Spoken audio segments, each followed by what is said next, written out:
This is an ABC color presentation.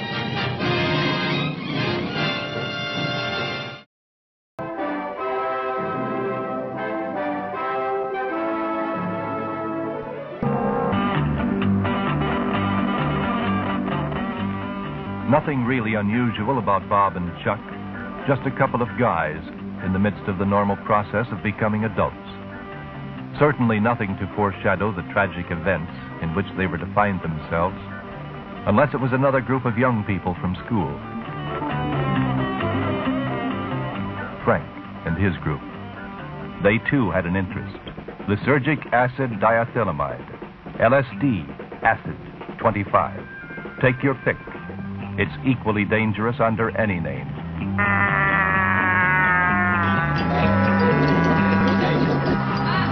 This is yours? They're a homie. He just passed away a few months ago. Oh, shit. Sorry about that, you guys.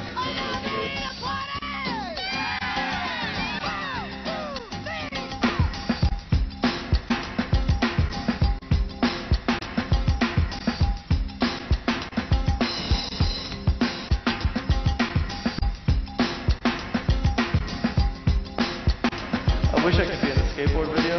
Man, those guys look so cool doing all those tricks.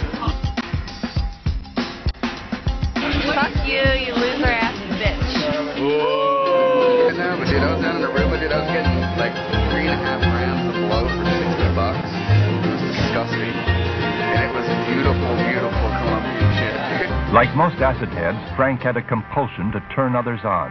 There's a much better way to fly than with toy planes. He tried to be persuasive, but there was something weird about the way he acted. It was an old approach. Taunts, dares, ridicule. If you don't turn on, you don't belong. You gotta turn on, tune in, and drop out. Experience the mind-expanding powers of acid. It's psychedelic, baby. That's what it's all about. Bob was not impressed. He didn't know much about LSD, but what he had heard he didn't like. Acid seemed like a whole lot more trouble than it was worth. Sure, taunted Frank. Exactly what the establishment wants you to believe, and you just eat it up. Bob wasn't convinced, but Chuck was not quite so unaffected. Although he tried to appear nonchalant, the adventure in it appealed to him.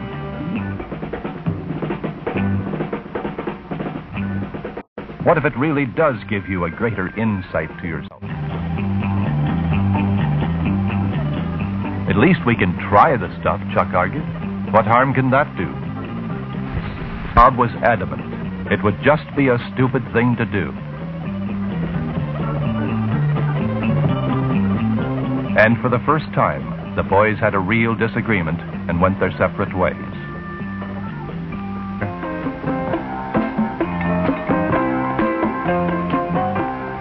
Bob was surprised. He tried to talk with his friend. But Chuck, perhaps to hide his embarrassment, was aggressively defensive. In fact, just to prove to Bob that he's his own master, he informed him defiantly that he'd be taking his first acid trip that very day. Bob was disturbed. What was happening to Chuck and the others? Simple. Acid. LSD. What is the truth about it? The real truth? Maybe it isn't so bad.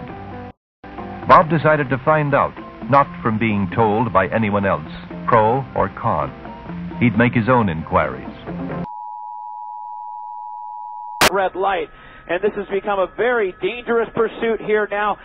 We are crossing Staticoy southbound on Sepulveda through Van Nuys, and again, a very, very difficult situation for the LAPD. Another red light coming up. He just passed through a green light, and it's approaching Sherman Way now, and it looks like he's getting ready to maybe do the pit maneuver here, but it looks like it's going to be very dangerous. If he tries it right here, and you can see the car spinning out. The LAPD continues on, and let's see if it brings to an end. Right here, it doesn't. This guy keeps going, and now he's got an officer in front of him and behind him, and lots of traffic there. Look at all of the traffic in that intersection now as the LAPD might have this thing ended, but those cars better get out of the way. They are in a crossfire situation here, and you can see right now we've got two pictures. The right side is Gary Lineberry. The left side is my picture, and you can see LAPD now with their guns drawn.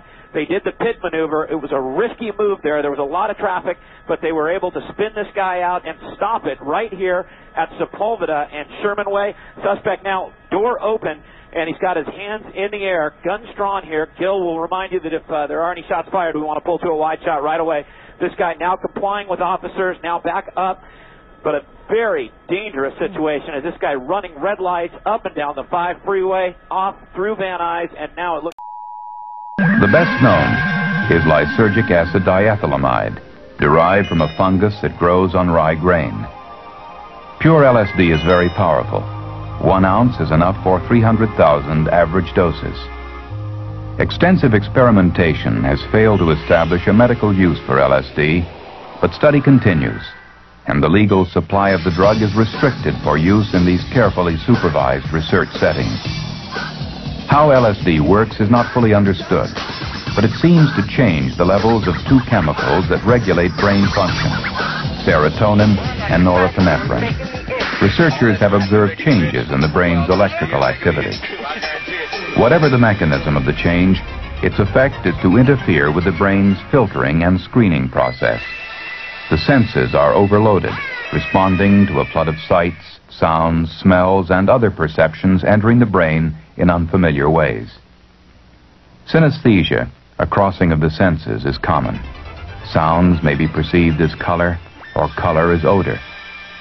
The user can experience illusions, misinterpretations of stimuli. He can have true hallucinations, perceiving things that don't exist in objective reality.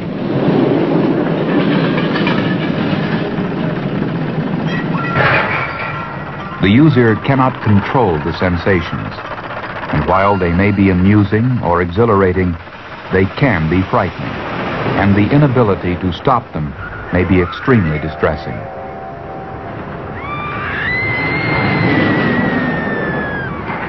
LSD's effect on the emotions varies from person to person. Even in the same person, emotional reactions vary from trip to trip, and depending on the circumstances in which the drug is used. These decisions ought not to be difficult for you to make.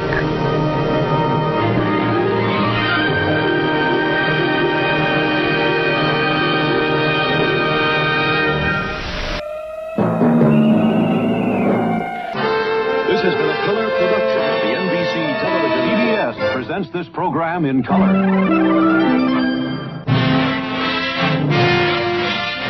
This is an ABC color presentation.